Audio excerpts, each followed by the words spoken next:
special people. We're just sane and are like, my God, look at the numbers. We got to do something about this. Now, we have this video clip here of Maurice Hilleman. This is from a Boston PBS station. It's a bad internet copy. We're going to try to send off for the original. But there's also been books written on this subject where he's making jokes about the SV40 and the polio vaccine and what it did. Here's that clip. Well, I got an invitation from the Sister Kinney Foundation, which was the opposing foundation, and that was the live virus. Oh, right. Yeah, they had jumped on Sabin's bandwagon. And they had asked me to come down and give a talk at the Sister Kinney Foundation meeting. And I said, it was an international meeting. I thought, God, what am I going to talk about? I know what I'm going to do. I'm going to talk about the detection of non-detectable viruses as a topic. So now I got to have something, that's going to attract attention. So I thought, gee, that damn SV40, that vacuolating agent that we have, I'm going to just pick that particular one. That virus has got to be in vaccines, and it's got to be in Sabin's vaccine, so I quickly tested it. Sure enough, it was in there. And I'll be damned. So now, so I go ahead and... So you just took stocks of Sabin's vaccine off the shelf here at Merck? Yeah, well, it had not been made at Merck. It was made at Merck. You were making it for Sabin at this point? Yeah, it was made before I came. Yeah, but at this point, Sabin is still just doing these massive field trials. Okay. In Russia and so forth. So I go down, I talked about the detection of non-detectable virus. Now, I told Albert... but at this point, Sabin is still just doing these massive field trials. Okay. In Russia and so forth. So I go down... I talked about the detection of non-detectable virus. Now, I told Albert, I said, listen, Albert, I said, you and I are good friends.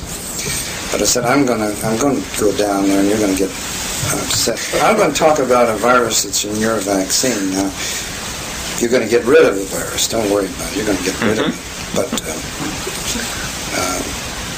so, of course, Albert was very upset with me. What did he say? Well, he said basically that this is just another obfuscation that is going to upset vaccines. And I said, well, you're absolutely right. But I said, we have a new era here. We have a new era of a detection. And the important thing is to get rid of these viruses. Why would he call it an obfuscation if it was a virus that was contaminated? Well, no, because, there are 40 different viruses in these vaccines anyway that we were inactivating. And... but you weren't inactivating That's correct. No, that's right. But yellow fever vaccine had leukemia virus in it, and this is in the days of very crude science. So anyway, I went down and talked to him, and Albert said, well, why are you concerned about it?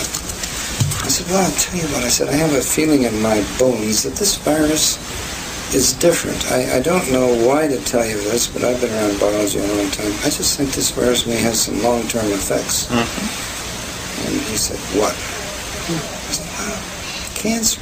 I love it. And I love it. Go ahead. No.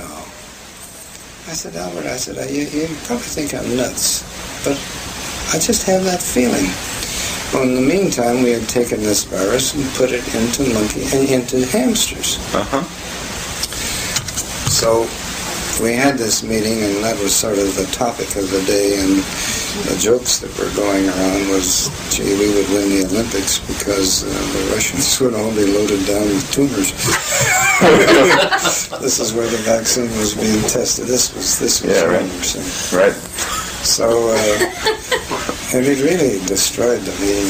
It was a big international. Yeah, right. So it was sort of the topic. Why didn't this get out in the press? Well, I guess it did. I don't remember. We had no press release on it. Obviously, you don't go out. This is a scientific affair within the scientific community. Tested on the Russians, deployed on the American people. And you heard him, 40 plus from the medical doctors we've had on. They're putting similar stuff in the modern vaccines. I wish it was an accident. You heard him joking about how it was a big joke that people were dying from this, and the Russians will be so loaded down with tumors, we'll beat them at the Olympics. This was on the big PBS station in Boston. This is supposedly funny. This is very hilarious. This is psychopathic control freaks, a scientific dictatorship who think they're God. It's eugenics, just like the current White House science czars to sterilize people with their food and water. The Rockefeller Foundation documents we've shown you, all of them. The Planned Parenthood documents we showed you last week, where they said, it's about reducing population. And even if you believe the population is too high, whatever, jacking people's vaccines full of stuff that gives them a degenerative, horrible death later, this is the biggest issue. And again, the book is Dr. Mary's Monkey that gets into a lot of facets of this, and we're going to continue to cover it from different angles, do a special coming up in the next few weeks, maybe even get Edward T. Haslam to come here to town. I know he's come and spoken at some of the local bookstores here in town, and so perhaps we can get him here to town and do a special on that. Before I end tonight's nightly news, this bifurcated transmission where Rob did the first half and I'm doing the second half, we have a report here today that's gone particularly viral, no pun intended, on the Drudge Report and other major sites. DHS officers armed with semi-automatics set up undocumented ID checkpoint. And as Stu covered earlier, they've set up checkpoints on highways. They've got the police under their control. Total 10th Amendment states' rights violation. Total 4th and 5th Amendment with the hands going down the pants.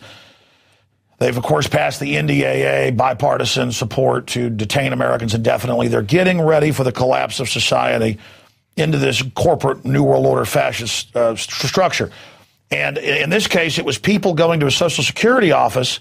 They said, why would you randomly have machine guns and search them and do all this? And they said, well, it is just a drill, but we're getting ready to do this all over the place. You can go read the press reports out of the Daily Commercial and others that we link to here, other local newspapers. Of course, it's not about terrorists. The whole architecture of this is pointed at the general public, and now they've dispensed with saying it's for al-Qaeda. They have creepy TSA PSAs showing them at football games and shopping malls, and they're now doing it. So this is about just training us for paramilitary-style federal occupation. Residents of Leesburg, Florida, were shocked to see their local Social Security office turned into a random Homeland Security checkpoint Tuesday morning as DHS officers armed with semi-automatic rifles and accompanied by sniffer dogs checked identification of locals. With their blue and white SUVs circled around the main office, they just swarm you. They just get you used to them running around, line up, we're going to search you. Right out of Nazi Germany. At least one official was posted on the door with a semi-automatic rifle, randomly checking identification. Another officer, some with canines, sniffed through the building, reports the Daily Commercial. The activity was part of Operation Shield, an unannounced drill. We have another report here, and then we're basically done here. TSA behavioral detection officers sentenced for helping drug dealers through security. Agent-insured marijuana traffickers avoided full body scanners. This is one of the behavioral detection people.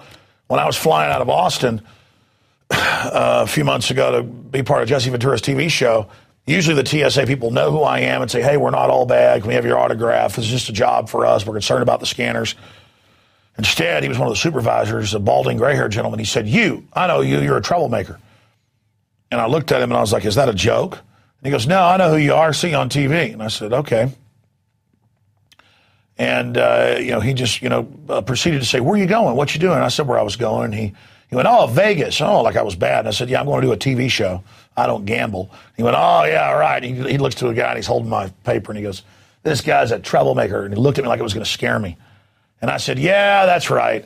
The whole country's collapsing. Jesse Ventura's suing you guys, over the TSA and all the things that are happening. And this is just nothing but martial law. And he didn't have that pleasure and that enjoyment anymore. But he was doing his little behavioral crud, okay? You need to be assessed, okay, as a bunch of control freaks. Either you're there for just to make the money as a job, or the supervisors are the people that get off on pushing people around. We had another report earlier that came out today, also in Florida papers, where top radiology scientists are saying this will give you cancer. But flying back from Vegas, I refused to go through the scanners, and this fellow said, I'm a listener. I know. I've heard your show. You say this is bad. John Hopkins says it's not bad. And I said, the head of John Hopkins came out and said there was no such report. You were lied to. And he goes, nope, I have the facts. They give us the facts. And I said, sir, it was in like the Wall Street Journal that the head of it said they never came to us to study. This will give you cancer. And he said, no, it doesn't. It gives me 1 billionth a cell phone. And I said, sir, that is not true. And I said, I care about your health. And he just laughed at me. I was like, man, whoa. I mean, it is just delusion. Not having a Bill of Rights and Constitution, not having any checks and balances, this is dangerous. And we told you it's going to get worse. I mean, hell, mega banks can steal tens of trillions now and not get in trouble. MF Global can take all that money and not get in trouble. And Corzine's caught lying in Congress, doesn't get in trouble. Thousands of people went to jail for the savings and loan. And I've talked to the head regulator on that, Professor Black, William K. Black, and now no one's gotten in trouble. I mean, Bernie Madoff was a piker compared to what these people are doing. We're in trouble. That's what tyranny is when criminals take over your society. And they want to teach you to bow. They want to teach you that they're the master, that when they raise their hand, you flinch and get scared. They want to try to break your will and cow you. I think it's going to backfire, and I do see it backfiring. All right, powerful transmission. It is up to you to realize how powerful this information is, to research it and help get it out to your friends and family. I want to thank PrisonPlanet.tv subscribers, because without you, we wouldn't be able to do this. We then, a day or so after you see it first here, and archived at PrisonPlanet.tv with all the films and the rest of the 9 years of material, we do post it for others for free. We even pay to have crew do that. So we pay to give stuff away free because we know there's no future if we don't do that. But it's you that finance us by being PrisonPlanet.tv members that make all this possible, and the crew and all of your supporters out there. So thank you so much. This is incredibly important work. Anytime I get a little paranoid about the government coming after me or whatever, as they have a few times before, I realize it doesn't matter. They're injecting us with cancer viruses knowingly. I mean, there's no afraid. They're already killing us. They're already soft killing us. There's no way out of this but fighting back, and that starts with speaking up. So we got a 15-day free trial if you're a viewer out there for PrisonPlanet.tv and you're watching this online somewhere. Send it on to your friends and family in an email, on Facebook, Twitter, this video dealing with cancer in the vaccines and how important that is.